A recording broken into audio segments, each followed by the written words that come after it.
La Bible nous parle de l'histoire de Samson. Qui était Samson? Samson était un homme extraordinairement fort physiquement. À chaque fois que le nom Samson est mentionné, la première chose qu'on pense, c'est sa force physique. Comment il était capable de tuer des millions de personnes. Mais j'ai remarqué que la deuxième chose qui vient ensuite, après avoir mentionné sa force physique, c'est Delilah. Qui était Delilah? Et qu'est-ce qui est arrivé entre Samson et Delilah? Quelles sont les femmes Delilah? Qu'est-ce qu'on peut apprendre de l'histoire de Samson et de Delilah? Aujourd'hui, je vais parler de l'histoire de Samson et de Delilah. Ce qu'on peut apprendre à travers ces deux caractères et à travers cette histoire. Commençons par les hommes Samson. Qui sont les hommes Samson? Les hommes Samson sont des personnes spirituelles qui ne choisissent pas les femmes en fonction de leur appel, mais en fonction de leur chair. Quand tu lis l'histoire de Samson, tu vas te rendre compte que il avait oublié qui il était. Oui, je le dis. En tant qu'homme spirituel, nos priorités doivent être spirituelles. Un homme Samson, c'est celui qui oublie l'appel qu'il a, mais il fait place à la chair. Alléluia. Un homme Samson, c'est quelqu'un qui choisit la femme en fonction de ce qu'il était quand il était dans le monde et il oublie l'appel qu'il a dans sa vie. Parce que quand vous regardez l'histoire de Samson, vous allez vous rendre compte que tous les choix qu'il a fait étaient, alléluia, des choix contre son appel. Oui, je veux le dire. Quand tu es un homme de Dieu, tu n'es plus comme tout le monde. Les gens vont dire, je suis un homme comme les autres. Yes, tu es un homme comme les autres, mais en même temps, tu n'es plus comme les autres à cause de l'appel qui est dans ta vie, à cause de l'onction que Dieu t'a donnée. Alléluia. Les hommes Samson, ils choisissent des femmes en fonction de la chair. Alléluia. Et Dieu te donne les signes, mais tu refuses de voir les signes. Regardons un peu, allons-y dans la parole de Dieu et voyons les choix de Samson. Allons-y dans Juge 14 à partir du verset 1. On nous dit quoi? Samson descendit à Tima et il vit une femme parmi les filles des Philistins. Il sait très bien qu'en tant que appelé de Dieu, en tant que la personne que Dieu a choisie en Israël, tu ne dois pas prendre une femme philistine. Why? Pourquoi? Parce que ton appel est contraire à ce que tu prends.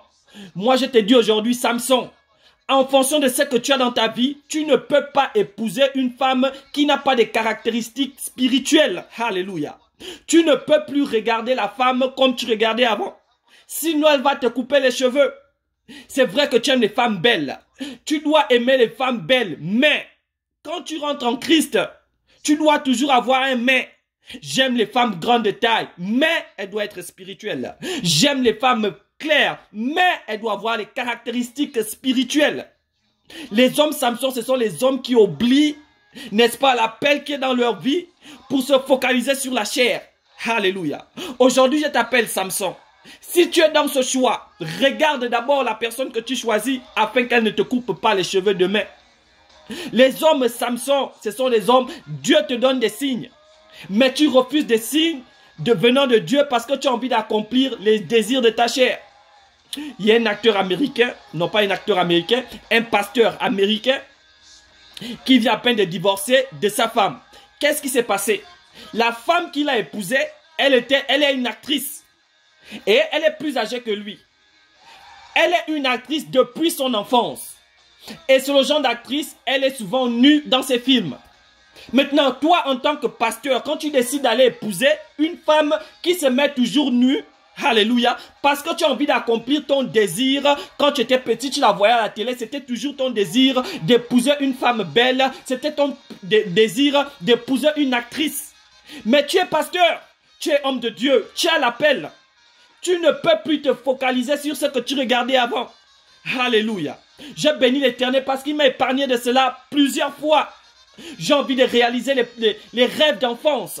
J'ai envie de choisir en fonction de ma chair. Mais tu dois avoir un mais, Samson. Et on va voir dans la parole que Dieu l'a montré des signes à plusieurs fois. La première femme qu'il choisit, qu'est-ce qui s'est passé? Un jour, il fait la fête. Et il décide de donner une énigme. Ensuite, il dit la personne qui réussit à trouver l'énigme, voici ce que je vais faire pour vous. Et il donne l'énigme. Maintenant, qu'est-ce qui se passe? On va descendre au verset 12 pour que je vous raconte l'histoire. Afin que vous puissiez bien voir ce qui s'est passé. Parce que Samson, Dieu va toujours te donner des signes. Mais tu refuses de voir les signes, tu restes aveugle à cause de la beauté physique. Samson, fais attention. Samson, fais attention. Alléluia. Donc, il donne une énigme. On est maintenant là dans Juge 14, à partir du verset 12. Samson leur dit, je vais vous proposer une énigme. Si vous me l'expliquez pendant les 7 jours du festin, et si vous la découvrez, je vous donnerai 30 chemises et 30 vêtements de rechange. Mais si vous ne pouvez pas l'expliquer, ce sera vous qui donnerez 30 chemises et 30 vêtements de rechange. Il lui dit, propose ton énigme. Donc ils étaient prêts. Samson dit, je vous donne une énigme. Si vous trouvez, voici ce que je fais. Mais si vous ne trouvez pas, voici ce que vous allez faire. Et la Bible nous dit qu'ils n'ont pas réussi à trouver. Mais regardez ce qui se passe. C'est que la femme que Samson a pris, regardez ce qu'elle va faire. Alléluia. Et je dis que là, c'était le premier signe que Dieu lui avait donné, mais il a refusé de voir. Le 7e jour, quand ils n'ont pas pu, ils ont dit quoi? Le 7e jour, ils dirent à la femme de Samson, persuade ton mari de nous expliquer l'énigme. Sinon, nous le brûlerons, nous te brûlerons, toi et ta maison, et la maison de ton père. C'est pour nous dépouiller que vous avez invité, n'est-ce pas? La femme de Samson, verset 16, commençait à pleurer devant lui. Elle a commencé à demander pardon. Donne-moi l'énigme, donne-moi l'énigme. Il a finalement donné. Et quand il a donné l'énigme, elle est partie derrière son dos, aller donner l'énigme à ceux qui l'avaient donné l'énigme. Et ils ont trouvé. Alléluia. Et il s'est fâché. Quelque chose s'est passé. Alléluia. Entre eux. Mais j'aime ce qu'on dit au verset 20. Au verset 20, on nous dit quoi? Sa femme fut donnée à l'un de ses compagnons avec lesquels il était lié. Donc après cela, il y a eu on va appeler ça un problème entre Samson et sa belle famille. Mais après cela, la belle famille a donné la femme de Samson à quelqu'un d'autre. Samson, si tu continues comme ça, la femme que tu veux épouser, on va la donner à quelqu'un d'autre. Alléluia. Donc là, c'était le premier signe. Regardez qui était la deuxième femme de Samson. Alléluia. On part dans Juge 16, à partir du verset 1. Samson partit pour Gaza et il vit une femme prostituée et il entra chez elle. Samson, en fonction de ton appel, tu ne peux plus aller chez les prostituées. Tu dois savoir qu'en fonction de ton appel, tu ne peux plus faire les choses comme tous les autres. Si tu as une destinée dans ton ventre, si tu as une mission à accomplir, tu ne peux plus manger comme les autres. Tu ne peux plus dormir comme les autres. Tu ne peux plus te réveiller comme les autres. Tu ne peux plus avoir n'importe quelle femme. À cause de ton appel. À cause de ton appel, Samson, tu ne peux plus faire comme les autres. Regardez où il part. Samson partit pour Gaza et il vit une femme prostituée. Et il entra chez elle. Alléluia. Ça nous montre combien de fois Samson ne connaissait pas l'appel qu'il avait dans la vie. Alléluia. Mais aussi, ce que je peux comprendre ici, c'est que malgré que Samson désobéissait à Dieu, il faisait toujours les miracles. Ici, là, ce qu'on peut comprendre, c'est que la présence des miracles n'est pas forcément la présence de Dieu dans la vie d'un homme de Dieu. Alléluia. Pour toutes ces personnes qui suivent les hommes de Dieu à cause de l'onction, qui suivent les hommes de Dieu à cause des miracles, vous serez surpris. La parole de Dieu nous dit, on reconnaît un arbre par ses fruits. Et quand on parle des fruits, ici, là, c'est dans Galates 5, 22. On parle de la tempérance, la maîtrise de soi. Alléluia, on parle du pardon, on parle de l'amour, on parle de la transparence. Donc tu ne peux pas suivre un homme de Dieu à cause de ce qu'il fait. Mais tu dois regarder sa vie, comment sa vie est. Si sa vie est sale malgré ce qu'il fait sur la chair, tu ne peux pas suivre cet homme de Dieu. Alléluia. Samson dormait avec les prostituées le lendemain matin, il tue 1000 personnes. Alléluia. Gloire à Dieu. Maintenant, après cette femme qui vient, après cette femme, c'est Delilah qui vient. Et donc, on nous parle au verset 4, dans Juge. Après cela, il aima une femme de la vallée de Sirek. Elle se nomma Delilah. Frère, tu ne peux plus avoir tout genre de choix comme tout le monde. Tu aimes les belles femmes? On aime tous les belles femmes. Tu aimes les femmes grandes? C'est très bien. Tu aimes les femmes qui parlent au bon français? C'est très bien. Tu aimes les femmes intelligentes? C'est très bien. Mais tu dois, par-dessus tout, choisir en fonction de ton appel. Tu ne peux plus choisir n'importe comment. Alléluia. Parce que si tu choisis n'importe comment, tu risques de tomber sur Delilah et elle va te couper les cheveux. Et donc, Dieu l'a montré des signes, mais il a refusé de voir les signes. Dieu lui appelait, il a refusé l'appel. Alléluia. Gloire à Dieu. Donc ensuite, il est tombé sur Delilah. L'histoire de Delilah que nous tous on connaît. Alléluia. Et ici, ce qui est tellement intriguant pour moi, c'est que Delilah a emprunté le même processus que sa première femme avait fait. C'est-à-dire la m'adouer par des paroles. Alléluia. Et il est tombé dans le même piège. Samson, fais attention. Ne sois pas seulement amoureux avec le cœur. Sois aussi amoureux avec la tête. Sois intelligent, Samson. Samson, sois intelligent. Car la femme de ta destinée, si tu la rates, ça rate ton appel. Tu peux construire une bonne vie en 30 ans. Mais en un seul jour, tu peux gaspiller tout ce que tu as construit en 30 ans. Samson, fais attention. Samson, fais attention. On ne peut plus choisir comme on veut. On a des principes sur lesquels on doit suivre. Je bénis Dieu parce qu'il m'a épargné à plusieurs reprises. Alléluia. Maintenant, parlons un peu de Delilah. Parlons un peu des femmes de Delilah. Qui sont les femmes de Delilah? Alléluia. Ou encore les femmes Samsung. Pourquoi j'ai choisi Samsung? Ici aux États-Unis, ils disent, il y a les téléphones iPhone et il y a le reste des téléphones. Donc, ils mettent l'iPhone à part. Alléluia. Et ils disent que ceux qui n'ont pas l'iPhone, ils se contentent d'avoir le reste. C'est vrai que je ne pense pas que c'est cela. Mais j'ai juste pris ça parce que ça cadre avec le message d'aujourd'hui. Qui sont les femmes Delilah? Les femmes Delilah, ce sont des femmes qui se contentent du choix qui est devant eux. Parce que si Delilah connaissait qui était Samson, si elle savait que Samson c'était un Lucky Luke, elle ne devait jamais accepter Samson. Les Delilah, ce sont des femmes qui se focalisent sur le physique. Je parle ici là des femmes de Dieu. Je parle ici là des femmes qui ont un appel. Je parle ici des femmes qui ont un caractère. Alléluia. Je parle ici des femmes qui se disent pieuses. J'ai écouté une histoire récemment. Une prophétesse en Côte d'Ivoire, très respectée, qui vivait à l'étranger. Ensuite, elle a eu un séminaire en Côte d'Ivoire. Qu'est-ce qui se passe quand elle arrive au séminaire? Elle finit de faire ses prédications, prêcher et prophétiser. Maintenant, en rentrant, elle a vu un jeune Ivoirien. Elle était plus âgée que lui de 10 ans. Maintenant, qu'est-ce qui s'est passé? Elle est retournée en Europe. Elle a commencé à s'envoyer les SMS avec le jeune. Et elle a commencé à s'envoyer les SMS avec le jeune. Et elle a proposé au jeune de lui faire venir.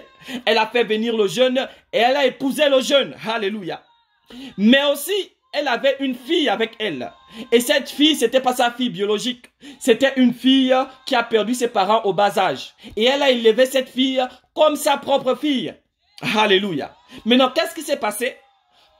Pendant que la femme était en train d'évangéliser, elle écoute que son mari, ce jeune qu'elle a fait venir de la Côte d'Ivoire, il court après des filles. Elle a appelé le gars pour essayer de le calmer, rien. Elle est partie chez les anciens, rien. Mais à la pire des nouvelles, elle entend que le petit veut maintenant prendre pas sa propre fille, celle qu'elle a élevée. Dernière nouvelle, la fille décide carrément de prendre le mari de celle qui a représenté sa femme. Alléluia. Et elle dit carrément à la télé que ma mère m'avait prophétisé que je devais avoir un mari tel. Et quand je regarde les caractéristiques de son mari, c'est le mari carrément qu'elle m'avait décrit. Quel sacrilège! Maintenant, ils sont partis dans cette place, une place chrétienne qui essaie de régler les problèmes des chrétiens, qui apporte les problèmes de la société des chrétiens. Maintenant, les deux sont venus, c'est-à-dire celui qui était le mari de la mère et la fille qui devient maintenant sa fiancée. Ils ont invité la mère. La mère ne savait pas que c'était eux. Donc, quand ils arrivent, les trois sont sur le plateau. On demande aux enfants, qu'est-ce que vous êtes venus faire?